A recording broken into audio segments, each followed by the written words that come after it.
For today's video nga ay tayo ay aalis at dahil makikikain tayo ng lunch. Kita nyo naman, nagpapalabakas kami for today's video kaya puro sampay dyan. Hinawi ko na nga saglit yung mga sampay at pumunta na nga ako dito sa kotse para i-start na nga. Kasal kasi ngayon ng pinsan ko at saglit nga lang kami doon para makikain. Just ko, may trabaho ako niya, naka-lunch break lang ako. Lawa. Basta talaga handaan at kainan, di natin palalampasin yan.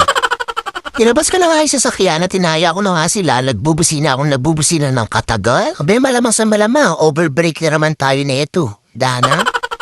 Ganito nga mo saya sa pag-work from home dahil kapag meron kang gagawin saglit, magagawa mo nga. Kita mo naman, naka-lunch break lang ako niyan pero nakakapunta pa ako sa kasal at kainan. O, diba? Medyo malapit nga lang din sa amin yung gaganapan na reception at dito nga lang yun sa may kabilang kanto. Pero sa sobrang init, ay hindi ako maglalakad for today's video. Kumahal kaya ng sunscreen at gluta, naidala. Kaya naman nilalaban natin ang sasakyan, nayaanin mo yun. Nandun lang naman, hindi mo gamitin.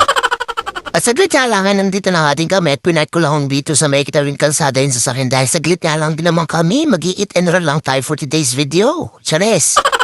Lumabas na nga kami niya at kasama ko nga si Mami, si Ate Tet at si Chelsea nga nagbibidyo niya. O kita niyo naman, wala pa kaming ligaw niyan pero lumalakad pa rin talaga kami. Laban lang, basta kainan. Ay Diyos kong araw, hindi talaga siya nagpapatinag. Sobra kapali, Dana. At maya-maya nga lang, nakarating na din kami dito sa may kasal at nagkakainan na nga sila. Nakita ka namin dito yung mga lola ko. Tingnan mo naman si Elaine, sawasalubong talaga siya. Ngayon nga kasi yung kasal ng pinsan ko at ni Russell nga. O ayan, tingnan nyo naman. Russell and Robeline. R.R. Yarn. Ayun, konting kamustahan nga lang at wala nang patumpik-tumpik pa. Tara na doon sa buffet. Charis!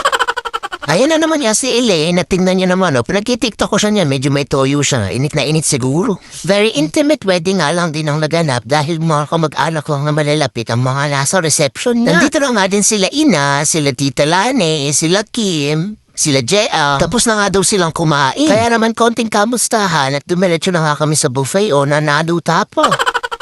Ay, ako talaga yung unang-unang sumasandok kasi nga 1 hour nga lang yung break ko. Mabilis ang kainan lang nga po ang magaganap. Opo. Ay, at in fairness, the whole food, tsaka manyaman lang. Saktong-sakto nga, hindi pa ako nagbe-breakfast. Kaya laban na laban talaga yung plato ko, punong-puno. Alo? Nandito nga din yung mga ibang barkada namin at tingnan mo naman to, nakaready na talaga yung may sungrace niya, handa na. Ayan nga pala yung kinasal si Linlin at ito nga yung mga lola ko. Mga naglolokohan po mo, lagi nilang binubuli yan si Linlin, kawawa na marugo. Nag-level up na si Mami Yobs, ano na siya, Mami Peppa na. Ay, Charis! Saglit nga lang, taob na agad yung mga kinuha namin. Kanyaman, kabusog ko talaga. Bet na bet ko pa mo yung mga panghimagas na sherbet tsaka yung buko pandan. At nung natarigon niya ako, nandito na naman niya si Shane. Tingnan mo naman, bisit na bisit siya sa akin. Sabi nga nung mami niya, wag ko na daw paiyakin dahil Diyos ko, tanghaling tapat nga daw, napakainit. At dahil mabait naman tayo at napapakiusapan, di ko na nga pinaiyak. Eto nga pala yung souvenir, buko pie. Special buko pie, kanyamanan yan. Ay, wala naman kayong maririnig sa akin kundi masarap kasi may betchin yung bunganga ko. Chares! Nandito nga din pala si Omboy. Tingnan mo naman, lagi siya kasali sa vlog. Siyempre di mawawala si Dorina, you're nothing. Chares! Ay, nandito nga din pala yung Magical Touch by Nico Eusebio, Bonnie Kuyorn.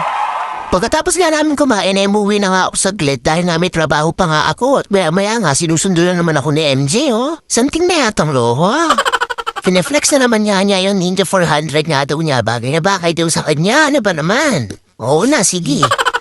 Nung pagka-out ko nga niya, sinundo na nga niya ako dahil pupunta nga ulit kami dun sa kasal. Siyempre, after party.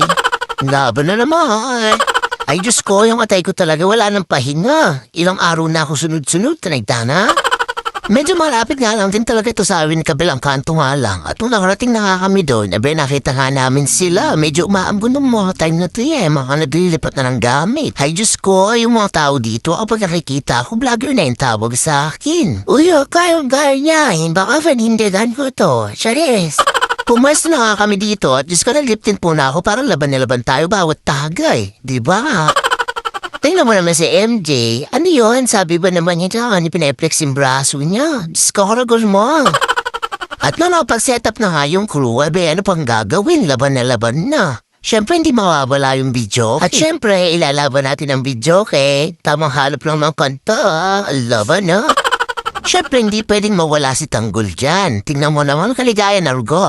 Si Dorina na best in Tagay at si Tanggol. Kala ko ba nakakulong si Tanggol ba't nandito umiinom? Tris. Nung medyo dumidilog na nga ay nagplagay na nga sila ng bumbilya. At nung okay na nga ang setup, abe sa Unite, tagay mo na. O di ba nga si Google?